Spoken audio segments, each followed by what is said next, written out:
I was just trying to hold I thought I was going to lose an eye, like go to emergency. right now, yeah. And I'm like,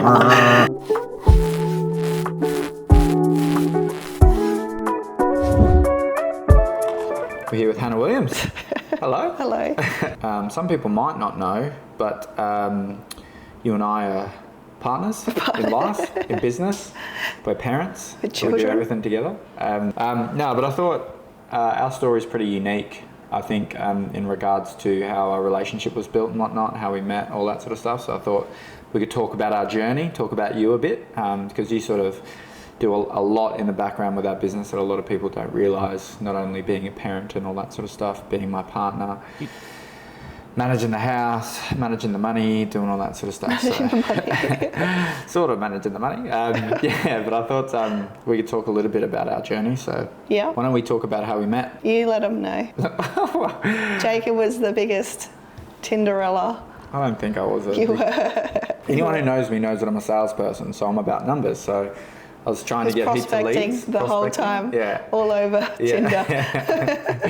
And I didn't used to close very much. I wasn't a very good salesperson. You didn't in that use department. words either. You used minions. Yeah. Yeah, I sent you a message on Tinder Like with a little minion like yeah, this. that's right. And we started chatting, and then we had our first date at Fanny Bay. Yep. At the pizza shop. The first thing I thought about when we first met is that I spoke the whole time and you said basically nothing. I think you did.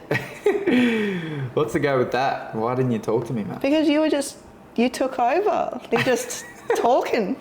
Didn't let anyone in. Yeah.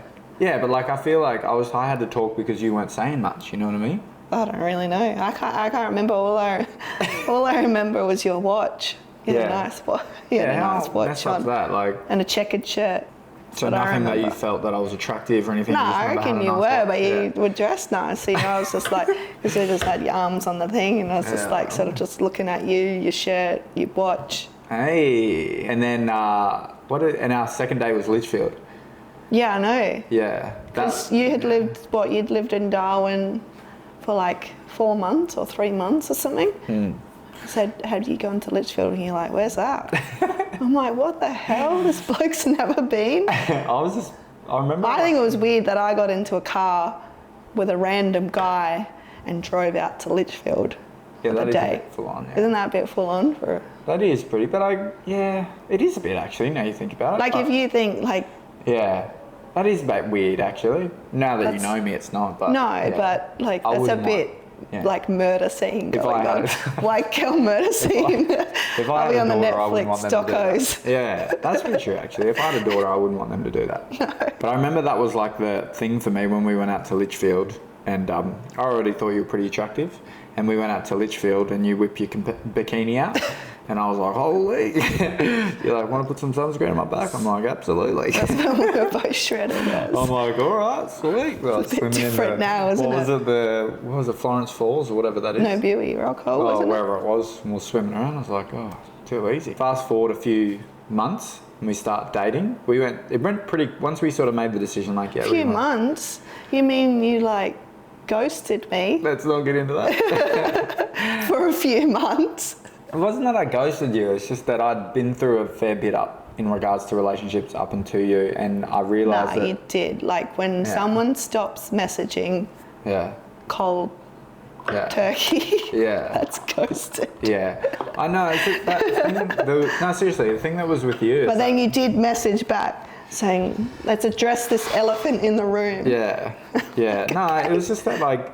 I'd been through a bit up until that point, and when I met you, I really started to like you. So it was like, for me, it was like, I could feel myself like really starting to fall for you. So I didn't want to jump into something that I was 100% on. So that's what was scary about it. And I didn't know how to communicate to you. So that was the hard thing. And I also didn't want to communicate the wrong thing to you. I didn't want to say, hey, I don't want to be with you and then regret it and then have to try it. So that's why the way I went about it wasn't right, but it was just like I was freaking out. So, but anyway, you came around to me. So yeah, anyway.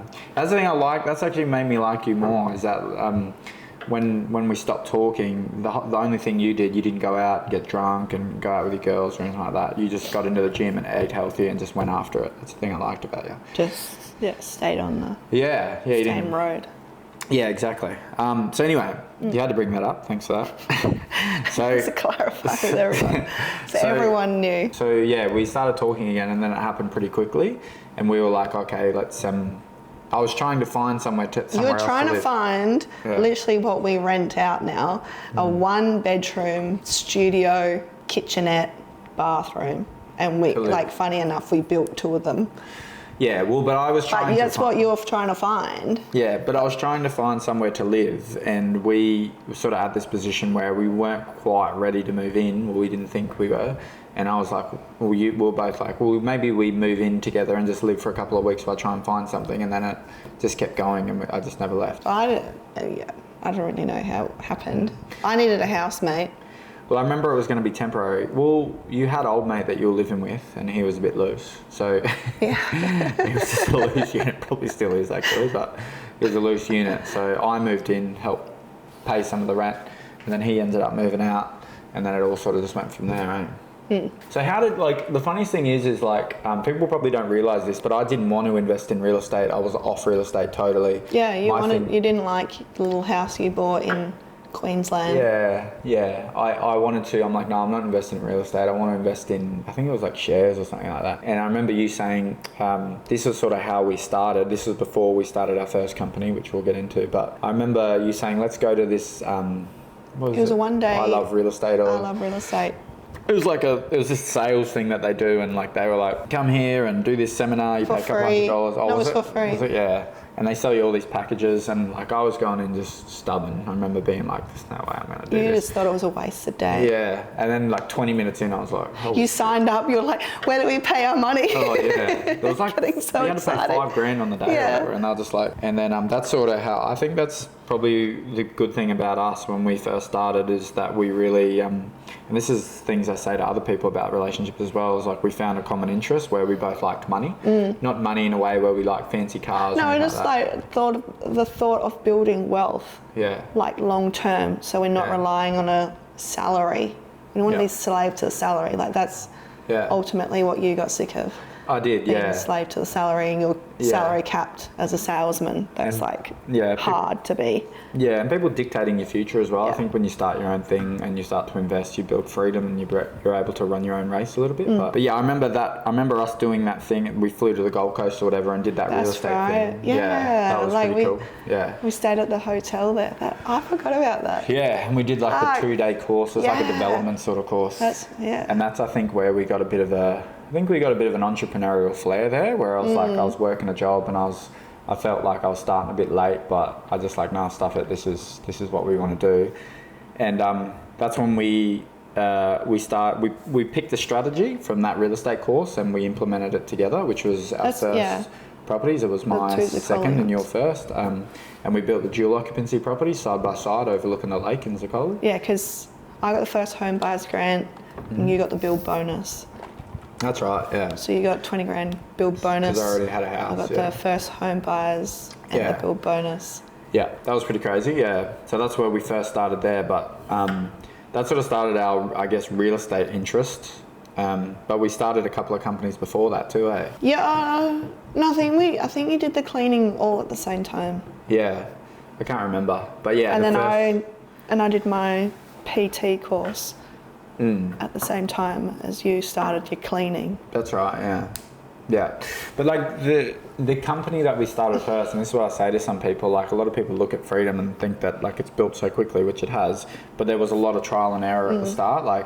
I remember, do you remember we used to work your radiography job from 9 to 5, and I would do my Milwaukee job from 9 to 5, and then we would go clean toilets from 5:30 till about 11 o'clock at night, and then obviously on the weekends, then I'd have a bond clean booked in for Saturday or whatever. Well, it started because you wanted to do it, and I was like, not doing cleaning, that's weird. Anyway, you did it, and then you because you did cold calls to Thrive. That's for right, Linda, and she gave you the opportunity, lovely lady. Yeah. And so then you started doing bong cleans for her on the weekend, so Saturday and Sunday, and I never saw you. That's so I right. was like, well, I may as well just join you, get this shit done, then we can go and do something nice. Yeah. And then it ended up just being, we're like, all right, let's get another one, because we're just watching bong clean. There's a lot of money in it if anyone wants to do Hard that. yakka though. It's Yeah, such but like hard that yakka. paid, we just used that money for, like, we didn't do it properly business. We used the money as just groceries and rent, I'm pretty sure. We didn't actually do it Yeah, no, I the think proper way. no, we did. We were a sole trader, and you know, we had a zero set up. I had to build a website. I had to do business Yeah, you cards. did all I had that, to do marketing and all that. we Stuff. saved all our own salary and just used that as our combined income, because we're still new together and we didn't want to combine our finance yet. Yeah. We're still a bit like, That's right. Yeah. That's so we right. were just like, well, we're living together. We might as well use the business money as, Yeah, that was. So then we never really had that weird crossover. We fully combined. Do you remember when? Remember when we were cleaning that finance. oven and you got oven? That was hectic. That's when we ended it. Oh, that's right. Yeah. So That was our that was bond so before we scary. moved into Zaccoli. Yeah, so we did our own bond clean of our property because we had a cleaning company. So, and I remember Hannah was doing the oven, and we used to have this oven cleaner that you have to use with. Remember, you had to use the gloves, and you had to use. Yeah, it all was the, like you couldn't let it touch your full-on skin. commercial grade. I remember I let it touch my skin one time. My whole skin went black. Yeah. Like it was. Remember, so, it got on your leg and it went all bubbly and. Yeah, it was hectic. It was so messed up. That's right. Yeah, I had a. Yeah. And Hannah got that in her eye one time, and she's like, like started screaming, and I'm like, what's going on? She goes, I've got oven cleaner in my eye. And I remember when you said it, I've never felt so sick before. Like I just felt like helpless. I was like, oh my god, and you were so emotional, and I was just trying to hold I thought I was together. going to lose an eye. Like I thought that was it. That was. Yeah. I'm a one-eyed woman now. I just remember driving to the you hospital. called the poisons hotline. That's right. And they said go to emergency. Right now, yeah. And I'm like, I drove to the hospital, and I remember going in the hospital. I'm like, she's got bloody stuff in her eye, and they put you straight through. Yeah, they triage you like. And you didn't even sit down. You went they had straight that. in. They had that thing in your eye, and they're like, I think they sort of reassured us. They'd be like, oh look, we think you're going to be okay. But they had a quick look at it, and they had that. Remember, they had that thing in your eye. Yeah, they had a saline bag. Yeah, and you just couldn't attached. keep it on your eye. I think You're I had 2 litres of saline over an hour, like drip, drip, drip. Yeah. It was That like was a nightmare. torture. Yeah, It's like water it literally torture. like torture, yeah. And I remember going through all of that, and I remember that weekend I was like, nah, we're not doing this thing. I know, I'm pretty sure you just rang a cleaning company and said, can you finish off the job? We started out, we got a cleaning company in to do that, but we also we outsourced a lot of our cleaning as well. Like we did office commercial spaces and stuff, so we outsourced a lot of that, which that was actually making some pretty good money. But it got to a point with that where I'm like, I'm not going to do that anymore, mainly for the safety of you and even me as well. I was like, man, it's just not worth that. So that was the cleaning, and then what was the second company? The second company was selling American vehicles. Remember that? Yeah, OzMV or whatever. Yeah. We used to be based out of Holtz, so we'd That was nice because you actually had one of the big American trucks that you drove around for a little bit. That was pretty cool, yeah. That was like one to show. Yeah, we had one as like a bit of a show car. Yeah. Once we'd sell that, we'd order another one. That was a business though, like where I learned a lot of lessons around cash flow. Like I remember these trucks would cost, like you'd sell them for like 250 grand or whatever the hell they were, and like the margins weren't that great in them, and the cash would come in and then it would just go straight back out when you order a new truck. I remember that, and I remember that was a real lesson for me around business, thinking I think I'm going to stick to service-based businesses because they don't have a lot of upfront costs and the risk is quite low if you make mistakes. I think that's why we sort of got out of that business a little bit, and it also that's exactly the same time as you met Dan. That's right, yeah. And you were because remember you were doing your random weekends with Dan. Yeah, that's right. Helping his open homes. That's right, I met Dan, yeah. You met Dan. And he was real into the trucks and all that sort of stuff. Remember he used to hit me up. Oh, he loved Milwaukee and the trucks, and you had both. Yeah, I know. So he was like, I'll take you. The funny thing about Dan, he could never pronounce them right. For a bloke that makes so much money and is a very good salesperson, it'd be like, so there's what a truck is called that I used to sell. It was called a Ram 1500 and a Ram 2500. And I don't know why he used to call it this, but he'd call it a Ram 2500. And I'm like, no, man, it's a 2500. And he goes, oh, whatever it's called. Okay, one of those. Or he used to call Milwaukee. Yeah. I was like, bro, it's Milwaukee. He's so funny, Dan. Shout out to Dan. He's a good fella. He's a great bloke, yeah. So yeah, Dan gave me my start in real estate. If you don't know who Dan is, you're probably living under a rock. Yeah. It's like a goat in real estate, man too. Literally. Yeah, and he gave me my start. And I remember when I first came home and I thought, because that was our second company that hadn't made much money. So you were like... Yeah, we put quite a lot of money into that truck We broke thing. even, yeah. No, but we put it in and then we're like, oh, okay, let's just Yeah, watch it didn't make it. Yeah, I just lost time on it. Yeah. And I remember coming home though, and I remember thinking, I was like... But the whole 30. time you're still working full-time Milwaukee, so it wasn't I was, yeah. But really when I anything. But when I came home and I said, I remember I went from, I think my package with Milwaukee was about 130, including my car and laptop and stuff. And when I started working in real estate, I went back to like 42 grand a year. And I remember coming home telling you, like, hey, I'm going to be a real estate agent. You were like, all right, it's the third thing in 12 months. So I'm just like, holy I was the shit. breadwinner. Yeah, you were. You turned holding the houses together. Yeah. It was for like 6 months, really. Where I was more like, than 6 months. No, it wasn't. Because remember, I started in July, and I said to Dan, man, I'm just going to go on wages because I don't know how this is going to go. And then I started doing heaps of deals for him in that first 6 months. And then once that 6 months ticked over, I went on commission. I remember we started earning pretty good money leading into starting true. Yeah. So it was like 6 months where, but that's a good lesson, lads, if you're out there and you're building a business. If your lady can hold you down. You need her to hold you up. Yeah, can hold you up for a bit and sacrifice for you. Well, someone in the relationship has to be, I reckon, the slave to the salary. I think Dan, like you can't have two people trying to jump on something like that. Yeah. If you've got mortgages and children and whatever you want to. Yeah. We didn't have children at the time. But we had mortgages. Well, I think the big thing was when I started that is that what I always thought, and this is what I say to a lot of people who jump into a business or a new industry, I'm like, you can always go back to what you're doing. Like, if I wanted to go back to selling tools or whatever, you know, I could go back and someone would take me on or whatever. So, but I remember when I first got into real estate, the thing that really blew my mind is not how easy it was, but how capable I was. Yeah. Is I got into it and I was telling my story that I was telling myself that, you know, I'm not good enough for this. I'm not this like whole imposter syndrome. And then when I got in there and I sat next to Dan and watched him do it, I'm like, I can do this. He's obviously a really good operator, but I'm like, no, I can do what he's doing. Because what did Dan sold barbecues before he started? Is that what he did? Yeah, so you sold tools, he sold barbecues. Yeah, he's the same as me. Yeah. I think he's been in it, I think 18 or 19 years now, something like that. Yeah, but his few years are a bit different to when I first started. But he said he started barbecues, and that gave me a bit of confidence around that I could do this. And but the thing was, when I was going through all that, is I had someone like you holding it down at home, you know. So maybe I never had to worry about money. Food on the. Yeah, I didn't have to worry about money, you know. So that first, and we took a bit of a risk there. But your whole journey, like, explain what were you thinking the whole time this was going on? Because like we're pretty new, really, still. Then like a couple of 2 or 3 years have been together. Like, what were you? Was there anyone in your ear sort of saying, "Man, like, what's he doing?" sort of thing? Was there anyone? Well, when COVID hit and that, because when you quit Milwaukee was halfway through 2020, which was full on COVID. Like you grew a beard and you were on the couch. You didn't even go to your like sales stuff. The Milwaukee would tell you. You said my camera's broken or something. I didn't say that. No, they'll ask me to make phone calls to people about tool repairs. I'm like, I'm a salesperson, anyway, I'm not going to do that. He grew a beard in COVID.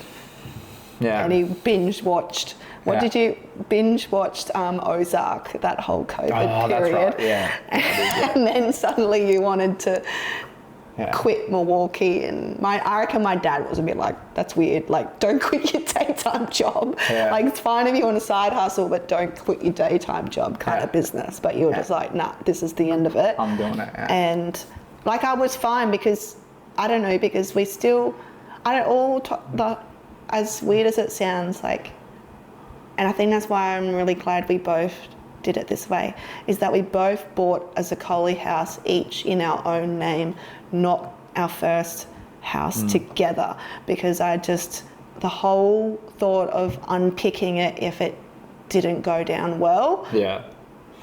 I agree. Really didn't sit well with me. Like, love you, but I'm the same. each to our own. Yeah, If shit hits the fan, I still own a home. You still own a home, and it's the identical houses. All we had to do was just split the cash. So, like, how weird would that be though if we're living in those two houses? I know, we had to build a big ass wall. Look over, you're like hanging out with some dude. Like, I'm who's what that? I don't know. I think if you're gonna buy something with your partner, really think about it. But then I was just like, whatever. Like you said, if you had to, you could go work again. And I thought if I needed, I could do more on call. Like, it's not like I'm in the medical industry. There was always work for me. But I think the difference was though, is like you could tell when I told you, like I was. I know the way you like set it up. It wasn't like you just like walked out and said, "Can I sell your house?" Like you full on set it up. We both like real estate. We both enjoy that aspect. And then when you started doing it, when you actually started doing it on the weekends, on Saturdays, I'd come to your open homes anyway. Yeah. So we both did it together. Yeah. Like we did the cleaning thing together. But I think the start of it though was like, you know, the reason I felt so confident around it is that because of the cleaning business we had, because of the car business, I figured out how, not easy, but it was like, this isn't as hard as what everyone else makes it out to be. Like, all the business owners I'd met and the people that I'd worked under have always had this thing like, oh, it's a hard job. Or managers, like, they do so much or whatever. I've had some great managers in the past and stuff, but when we did that, I was like, I can do this. Like, well, we can do this. And I just remember thinking when I told you. Same as selling something. Like, you're selling something different. Well, the thing I liked about the real estate business is like there's no cost. So I'm like, okay, it just means that I don't make any money this month, but it doesn't mean I have to pay rent. It doesn't mean I have to buy a truck. It doesn't mean I have to buy cleaning products. There's nothing. So I'm just like, well, what have I got to lose? And this is no offense to the people I used to work with or anything. I looked around me and I thought, I can make this work. Like, the people around me, like, they're great operators, but I think top agents, and there's a lot of others. Yeah, well, I was working for the top agent, and the way that he operated, and he still is the top agent, and the way that he operated was very simple, and he just worked hard. So I felt that, if together we were, there's the other thing too, is I knew that I had you in my corner, and I knew that anything in the business you would be committed with. So you would take care of social media at the start. So every other agent would be trying to post on their social media. I didn't have to worry about it. You would be all over it. So as we went along and the business got better, you took on more and more and more, and it meant that we could grow quick. So that was the other thing that I had in the back of my mind as well, is that I felt that together, me against everyone else, there's a bit of competition there, but together we would not destroy people, but like I felt that the growth of the company could be really exponential. So that was because I knew I had you in my corner, and I looked at other people and their relationships and how they built it, and we built it around growing something together. So I knew. Well, I guess that was our hobby as well as the gym, but so we did the gym, but then we also had a hobby because we knew it was your job, but also the finance benefit of it. And peeling back where we began, we loved real estate when we first went to that course, and this is just like a branch of that without all this debt, which was what that real estate thing was saying, was like you build your portfolio, where you were like, well, why don't we just sell other people's houses rather than going into mass amount of debt. What did you think about, I agree with that. What did you think about, like, remember when we first, like, obviously we got into real estate. I think I was in real estate 10 months and we decided to start Freedom. So we started in July, or we started... Oh, yeah. We started at Central in July the 6th, and then we made the decision to start the business in, I think it was April or May the next year. So in the middle of COVID, jumped straight into real estate. And it was a bit of a funny market there for a while. So it was actually a really good market to learn in. And then, 10 months in, we're like, we're going to start the company. And when we started that, like, I was like working out of the living room. Like, what did you sort of think? Like, at first I was a bit hesitant of you leaving Dan. I was like, oh. Well, anyway, I just thought you needed Dan. Yeah, well, let's put a bit of context around that. working under Dan and working together, we were like, it's very similar to the way myself and Arjun are. Yeah. Like Arjun just comes in and he's just ruthless. Like Yeah. that's how I was, and I still am to a degree. Yeah. But and Dan was like that with me. Dan would just be like, mate, you Do come in whatever you and get the want. best results possible. I don't care about anything else. Yeah. So that's why we worked well together. Yeah. So, and I think so that's a bit of context. So I could have You could have stayed with Dan and built that empire with him. Earned Yeah.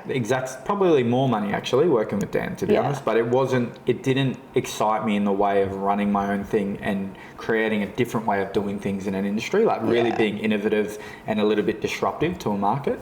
So anyway, but yeah, so what did you think when we started? So you were a bit like, oh, I don't know about this. I know. Yeah. I don't know. I just think we needed hold Dan's hand for longer or something. Well, being in an industry I know. for 10 months and say, no, we're going to build this company is a bit naive, but yeah. But then I think when we went to Queensland, because you went to Arik and with Dan, and that's where you like talked That's where I to was chatting to Joshy. Josh and he sort of got me over the line. Yeah. And then we had a meeting with Rach Yeah.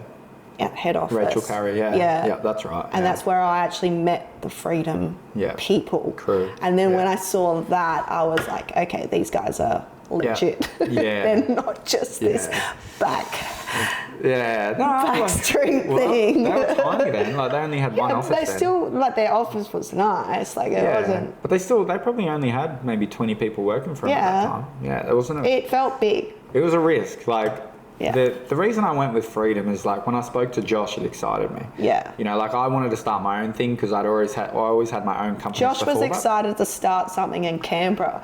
Oh, yeah. But like the reason we're in Darwin. Yeah. So like the previous companies we'd had have always been our own thing, not franchised at all. So when I was speaking to Josh, I didn't really want to franchise it, but when I spoke to him, the way he spoke about the growth of the company and all of that excited us. Like we were sort of I think it was really good because we're just like, you just want to go out, knock on doors, sell a house, do social media, whatever. That's what we had learned how to do it.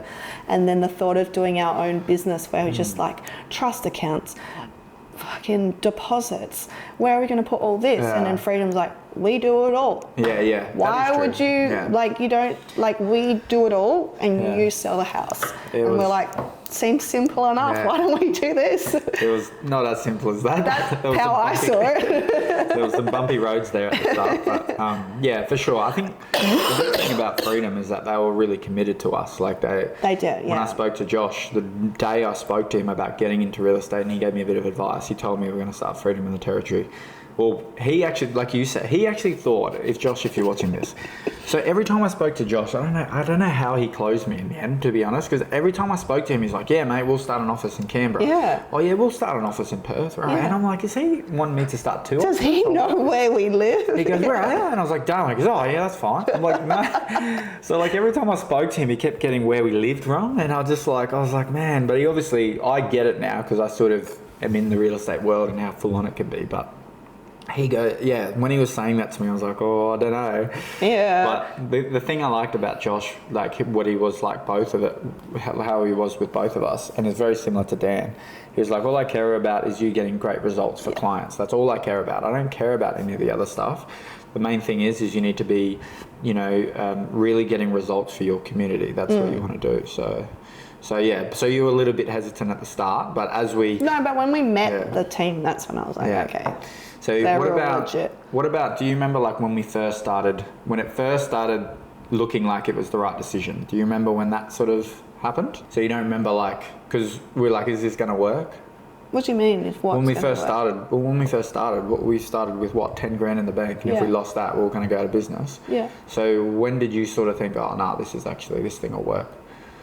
No, I was always nervous. Yeah. Even when we first, you were like, I need to hire someone. I was like, nah, no way. How, you don't even pay yourself, let alone we've got to pay a whole salary and sick leave, annual leave, super, all the, no. And you're like, no, we need to do it.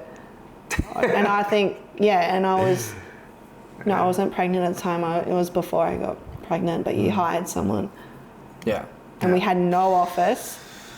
We didn't even. Hey, we had our living room. We had the living room. We didn't Yeah. even have the garage set up as the thing. Felicia used to come to work and we used to work out of my living room. Yeah. And I remember I used to have to give her, we had this old laptop. I used to give her this slow laptop and it was like, used to freeze all the time. Remember we pushed the dining room table right against the wall. That's right. And we got the 2 dining room table chairs. And you're like, we're going to need some office chairs for the I remember. Well, he's just like, yes. I remember I spent all my money on hiring someone, so I didn't have any money to buy stuff. So I remember at one point, I didn't tell you about this, but we had like $4,000 in the bank, and I was like, I wasn't going to tell you about it, but I was just like, whoa, it's going to be touch and go here Pay this week. Felicia and that's it. And I remember someone brought a settlement forward, and it meant that we got more cash in our business. And I remember that day just going, oh God, we're good. Yeah. So, but I do remember hiring that person, but I felt that I wanted to build a business. It wasn't about me just earning money. I wanted to build something that gave great service. Yeah, because you're just like, well, I could earn good money and I could have stayed with Dan, or we'd do it this way. We had to.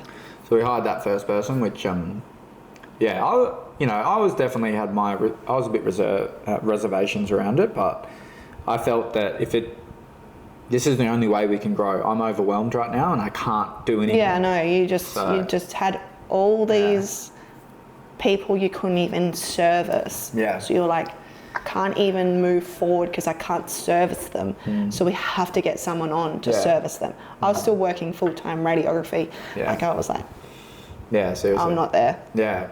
Like I'm not doing this telephone call. I don't. That whole thing, like that, I always think about it from your point of view because it would be, I think if my partner said to me, I'm going to start a business out of our living room and this person's going to come to our house every single day and work out of our living, like how would I feel about it? I feel like in that moment, there's like a bit of a touch and go. Like the reason I'm so in love with you is that I knew you loved me when I had nothing. You know, so I'm just like, you love me for me. You didn't love me because I had money. Even at that time, we had a housemate. Remember? Oh, that's right. So we had us, and then we had Felicia come in to work, and we had Maxie, our housemate, who lived there. Yeah, that's right.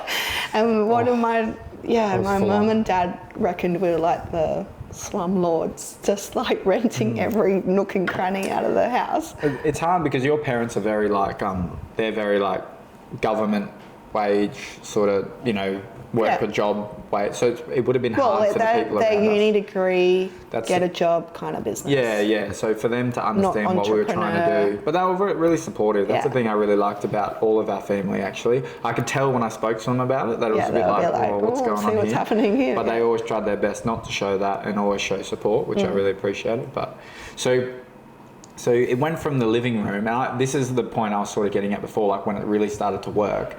It's when I started to see the cash start to build in the business, and that's when I was just like, all the way back from when I quit Milwaukee, the cleaning business, the truck. That I'm like, okay, starting a company was the right thing to do. That's when it really sat well for me. That first Christmas, where I was like, okay, I can really take over here. Yeah. Not take over, but I really think I can build this into something. But then crazy. when we built the garage into a nice office space. That was sick, yeah. That was really nice because I was like, okay, so there's a work and there's a home environment. It's not all mushed into one. Yeah. It was nice. I liked that office. I actually like that office because if you were working, you were still home. Yeah. Even though you were like work late into like 8, 9 o'clock at night, you were actually like still home. Yeah, that's pretty true actually. So it wasn't like you were away and I'd come home to a dark, empty house. I'd come home every day from radiography job and you'd be there. Working hard. You're just working. The funniest thing though, like, with the business is going well, we start like, for me, like the business just making $500 a month for me was like, oh my God, this is working, So I didn't even, the money thing wasn't so much for me. I was just like, oh, we haven't gone broke yet. How good's this? And anyway, I think we hired another person before Christmas. I think we hired Melody. Okay. So anyways, but throw in a spanner in the works. And we started discussing about potentially having a family at the same time, which why did we think that? So Jacob's dead set. We'll just have one. Well, I only wanted one child. You said a dog or a kid, and I said, all right, a kid. Yeah. And then you were like, okay, one. Yeah. Yeah. So anyway, so lads, if you're out there and you haven't had a child yet, when you have a child, it's like got to be like on the time, like I'm ovulating or I got to bang. Oh my God, it was not like that. It was, mate. Took all the love out of it. It was Took all the love. like, and you're just like, oh, I'm not ready. So I was like, and then anyway, so I'm hoping, you know, so we fall pregnant. I think we fell pregnant like straight away. Yeah. It was like, so we're like, it wasn't hard. so we're like, oh, how good's this? And I'm thinking like, what a bull, you know, I'm thinking I'm the alpha, you know? And then remember we had that, we had a first scan and then I went to the second scan. Ruby, because Ruby's my friend, she's a sonographer, and she found out I was pregnant. So she's like, come in for just a cheeky scan. Yeah. And so she scanned it and she's like, yeah, it's there, it's got a heartbeat, rah. Perfect. And that was like 5 weeks, I think. And then your official like dating scans at like 7-8 weeks kind of mark. Yeah. And that's where we went in on the Friday morning and Ruby scanned again. You go. It's like, this still gives me a headache every time I think about it. So she was, and it was still COVID time, so we're all wearing masks, so you can't see facial expressions properly. So, like it was. Yeah, obviously Ruby's a friend of ours, so she's pretty relaxed in the room and stuff, and makes us feel quite comfortable when we're there. She's doing the scan, and I remember her scanning it, and it went. Obviously, you guys can read the TV a little bit or read the screen a little bit better. Yeah, I know, but you sort of, and it really just changed. You know what I mean? So it's like, oh, what's going on? I was like, is everything okay? She's no, everything's okay. And I think she did an internal entry. Yeah, she's just finishing the scan off. Yeah. I want to do an internal entry. I just want to check something. And I remember when she went in there, it was like I was looking up there and I was like, there's something going on here. Is everything okay? Like there's a heartbeat? And she just goes, yeah, there's 2. And I'm like, 2 what? Like 2 heads or what are we talking about? She goes, no, there's 2 babies. And I remember just going, F off. Yeah. There's no way there's 2 babies in there. I know, you were dead set, and like thinking she was pulling your leg and you weren't having a bar of it. And I was like, what? You're kidding. Like, there's no way. And she goes, no, there is. And we you were guys like are... we were pointing at the screen. We're like, look, you can literally see it. Like, it was 2 little flickers. I remember I got out of there. I remember you guys like, yeah, we hugged, and you had to go back to work. And so did I. So I was just like, all right, see you later. We're not going to talk about it. You're no, we're going to go back to work. I'm like, oh. So I remember just sitting in the car, just like looking at my phone, and I wanted to talk to somebody that I felt was more educated than I was in medical terms, because I just need to speak to someone. Because you text Nabby and Zoe. I spoke to your sister. Your sister was the first person I spoke to. So I rang, I'm like the smartest person I know in a medical, this is nothing against your mum or anything, but I didn't want to call your mum because I wanted you to have that. So I'm like, I need to call someone so I called Zoe, your sister. She's like smart as a whip, you know? So I'm like, man, this is happening, right? And I think you'd already texted. I think I texted the family. Did you? Yeah. But I spoke to her and I was just freaking out, and she was just trying to calm me down and just like, it's okay, it's going to be okay. Yeah, look, it's probably a little bit more risky, but you know, just trying to be really good to me.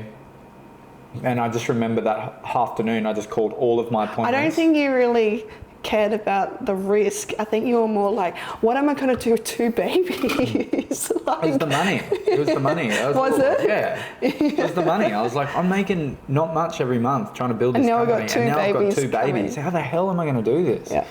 And but luckily that year we really took off, and it, as we started to build the company and have more money, I grew too.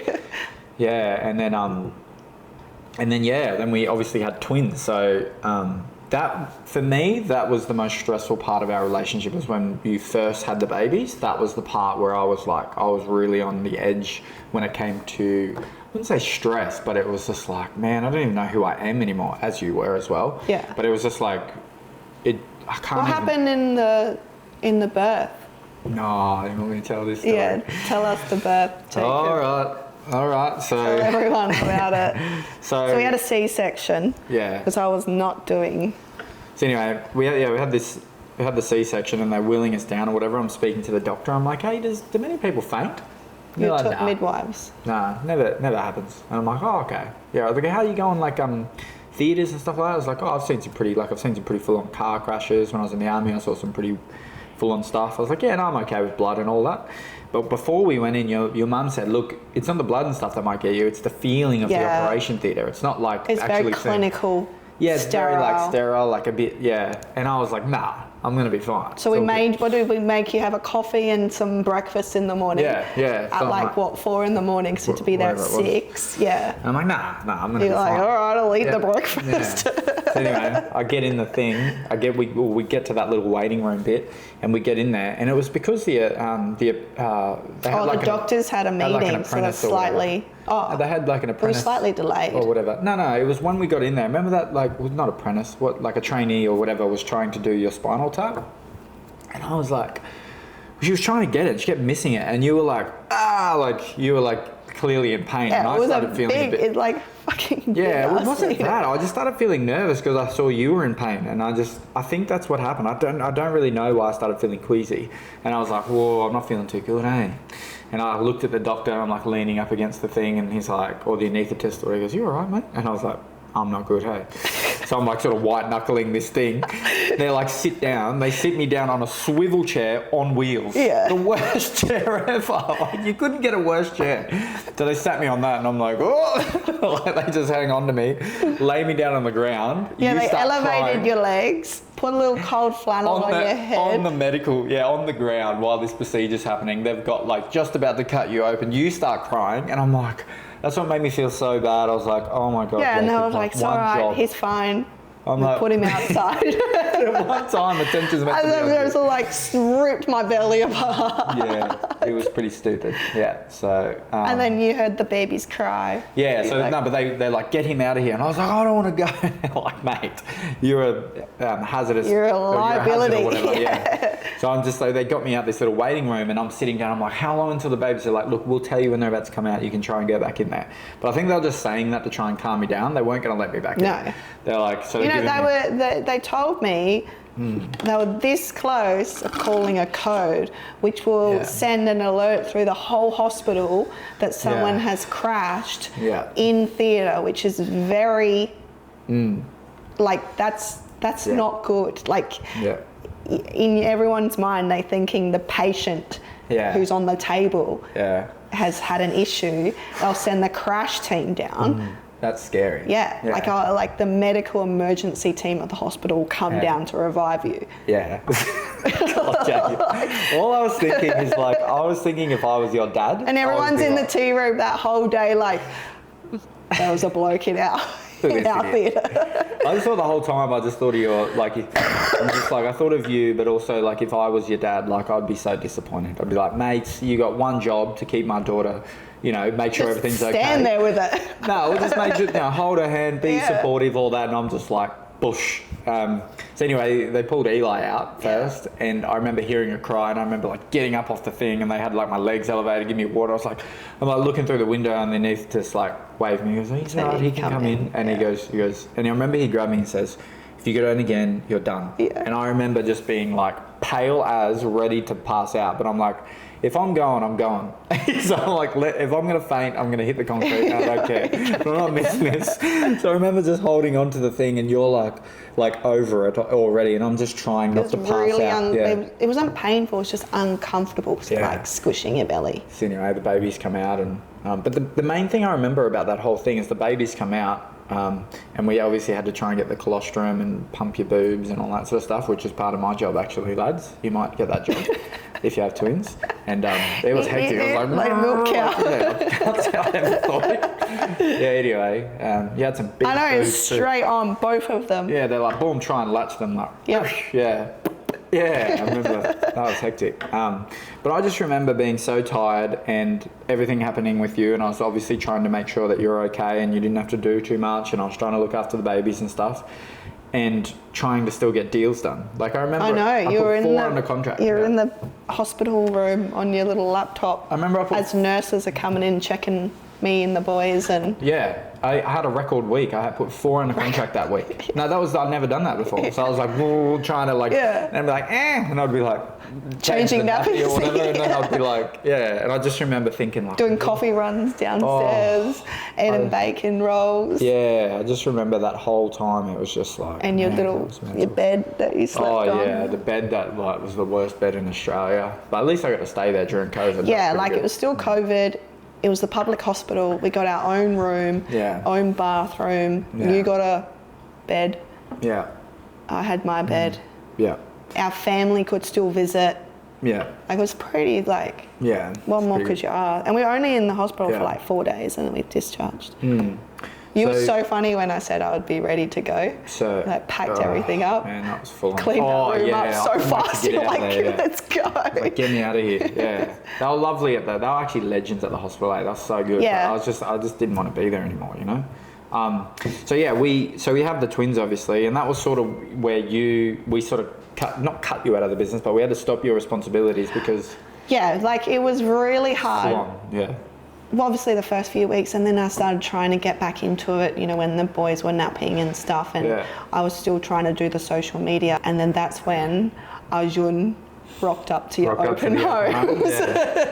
I was like, hi. He's like, I'm managing social media. I'm like, I need to social media manager. Perfect timing, bro. In steps Arjun. Yeah. The big bull. Big sexy bull. That everyone And then loves. you would like to meet.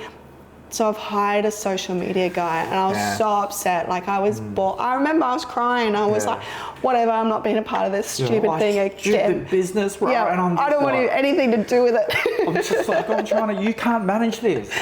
Anyway, we've had some crazy fights over just because we're both overworked. Well, the biggest I think thing, it was that we didn't anticipate how hard parenthood, but also twins. Yeah. Like I couldn't just sit in the office with a sheet over the baby and feed it because I had 2. Yeah. Like I couldn't go anywhere except in my room to feed the boys properly. It was really isolating. Yeah.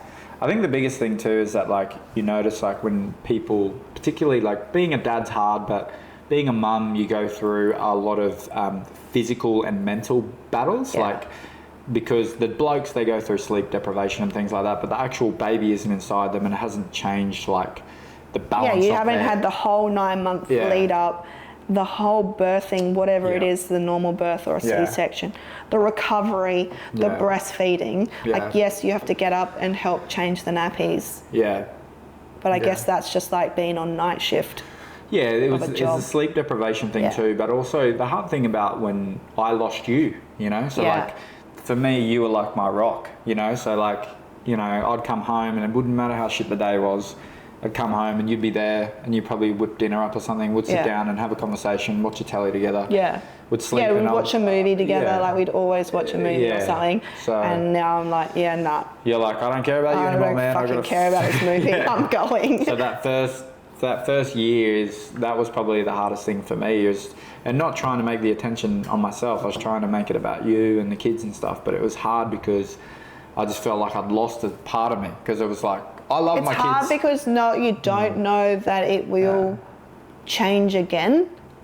You think that's forever, the way it felt. What I mean is like the kids become your new partner. Like I was your whole world, now the kids become your whole world. Yeah. But you were still my world, you know? So it was like that person that like I'd have that feeling like I was their whole world is now the kids are their whole world. Yeah. And well, I'm like, who's going to die without me? Yeah. You're not. I know. No, not.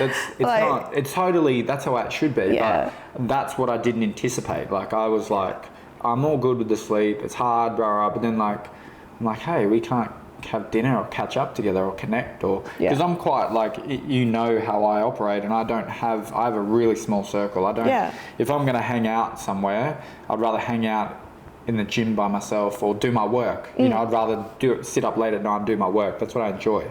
Or you just watch a movie on your own and eat some lollies. That's all you do. That's what I mean. So I'm like but I enjoy that, you know. So to have that part of my life taken away from me, I didn't anticipate that. That was the hard thing. And for you, I knew that you were going through your own stuff where it was like, man, I didn't want to like come in and say, hey, I'm feeling this way when I know you're feeling your way. Yeah. So yeah, let's, obviously, you know, the boys are just over 2 now. So, and we're starting to get our, I wouldn't say we're a relationship back on track, but we're starting to find each other again and being able to spend time with each other. Yeah, and a nice, more of a rhythm. More of a rhythm, yeah. Rather than like survival mode. That, yeah. I don't know, that's what I felt like I was in for 2 years. Yeah.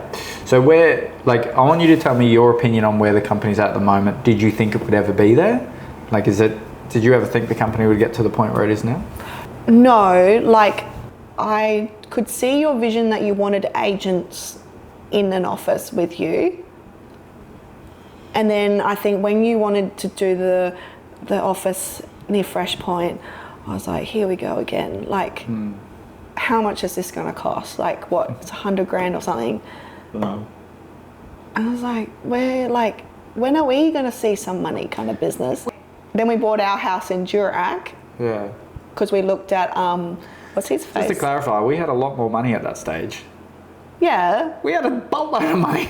No, we had good money, but it was compared to just, where we came from. Yeah, but it was another like, risk. Yeah. Like, how long do we have to sign up for this? What if we can't fill this stupid office thing? And then Joshy came up and had a big opening thing, and then we bought Durack and we renovated it. So money went all into that, and now I feel like now that that house is done, the 2 Zuccoli houses are rented out. We're actually like back on sort of track again. You're adding another spanner in the works soon. Yeah. But also I find it so funny is that then suddenly you would come to me and be like, starting a rent roll. Yeah. With this other lady. Yeah. And I'm like, who's this other random lady? Like, do we know her from a bar of a soap? Why are we putting like, you're like, nah, I used to work with her. And I'm like, okay, cool, man. Yeah. And then what? And then the media business. I'm like, what? And then now you like, there's a few other things in the pipeline, and I'm like, what? Kind of. And now I've actually got to the point, like what you were just talking to Steiner earlier this morning, where I'm like, do whatever you want, man. As long as it like is stable. Yeah. And I can just keep the household stable. You can just do your thing. But the thing is too, like, because like sometimes I feel the pressure that I don't have all these ideas, but I'm like, I'm just trying to keep these 2 toddlers alive. Yeah. And the household ticking, as well as do what I need to do in the business, still do radiography. The way I see it and the way why I keep innovating is because it makes me work harder. Yeah. You know, so like... You're an entrepreneur, like you've always been one. But like if you think like we got to a point where we made some good money and we got comfortable, we could stay in that spot or we could double it. Yeah. And I know the whole uncomfortable business. Yeah. But the thing is, like, it doubles, and that becomes our expectation. Yeah. And then we're comfortable. I'm like, no, we can triple this. Yeah. So you're like, you don't like to be too comfortable. You like that, like. Yeah. You like that. I like to be under the pump. You like a little bit of risk to be like, all right, gotta keep going, man. Or I don't want to. My biggest thing is like, especially with my kids now. No, and you. Like, my thing is that. If I have a chance to build a life for my family, I want that to be, I want you to come home every day, and I want my kids to come home every day and know that Dad's the man. Yeah. You know, like that's what I want. And I want, you know, I don't ever want to look back. I do think that. No, I know, but I don't ever want to think like, I don't ever want to look back and go, man, I could have built a life where my family could have more time off, or my kids could go to a good school, or my kids could do the things that they could. Sporting event or something. Yeah, I don't ever want to look back and have that, but I also want them to have a feeling like their dad gets after it. You know, that's part of it. But also, I'm just, if I'm not challenged, I feel like, you know, you see relationships go off track and things. Like I know the amount of people that are my age and their relationships are falling apart, they're breaking up, they're cheating on each other, they're doing drugs, they're doing whatever they're doing. I think the reason why I don't, and I'm not saying I would go down that path, but I think the reason why people go down that path is because they don't have something in life that excites them. Yeah, so for me, like the business thing, bringing on you know, Arjun and the media and all that sort of stuff. That stuff excites me, you know. So by the time we get to, you know, home and have our alone time, maybe want to get jiggy or whatever, you know, I'm so knackered that I can't imagine going out and bloody, if someone goes, man, let's go to this club and let's get drunk and let's go, I'm like, mate, I would much rather just go home and eat my lollies, watch my movie, you know, snuggle with you a bit, and then go to bed and have a good sleep. And if I get to sleep past 6 a.m, I'm like stoked on Sunday, you know? So I think that's the reason I keep going harder and harder and harder and harder, because I always want to feel challenged, and I always want my family to be like, okay, this is the expectation. No, you can go further. No, you can go further. I think the other thing is too, is like, don't you think if our kids see us going after it, and mum and dad, they're going to grow up saying, oh, this is the standard. So I don't care if they don't want to grow up and not do business. But if they want to go be a ballerina or whatever the hell they want to be, they do it to the best of their ability and they put it in. And they don't quit. Yeah. So anyways, it's pretty crazy where it's at now, but oh well, who knows? We could be broke by next year. Who knows? I haven't been wrong yet, so no, that's been good. Hopefully you've enjoyed our story. I thought we'd get on to, most people don't realise how much work that you've put into the company and how much work you do behind the scenes, and also how important your role was especially when we first started. So I thought I'd tell your story a little bit. Changes a lot. Well, now you manage all the money. So manage all the money in and out, which is a job in itself. So. But I've stuff up a few times.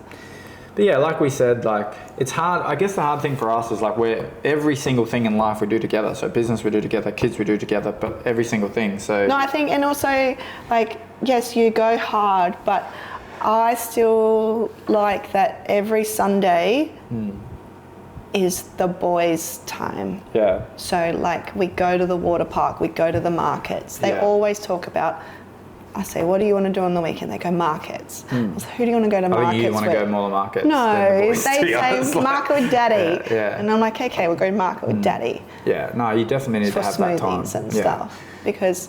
But I do think like, with the money stuff, it's not an easy role, especially when you're learning to do something that you've never done before. But the other thing is too, like, when you look at expenses, and I think this is a lesson I've learned we've both learned, is that expenses sometimes it's not the only expense you see on paper. Sometimes there's expenses that you see where money you didn't make, you know. So like there's a deal that a listing I didn't list, a deal that I didn't make come together. So there's that money that we've lost that maybe you don't see, but it has happened, you know. So, but anyway. Yeah, and that's a toll on you. For sure. Anyway, I was going to wrap this thing up.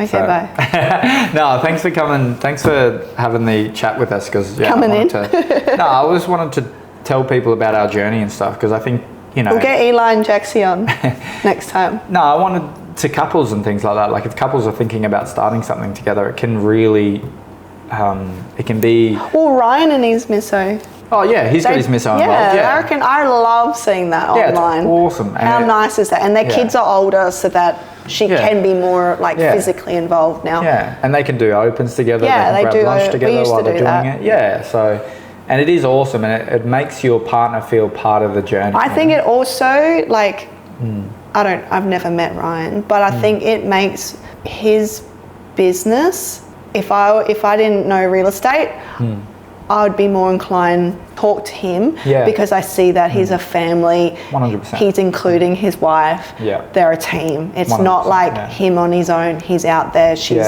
doing whatever she does. It's less. So it's actually really nice to see. Easy to engage his business too. Like I think the thing that he's got is like he's got that family orientated. When you speak to him, there's no ego. No. He's quite.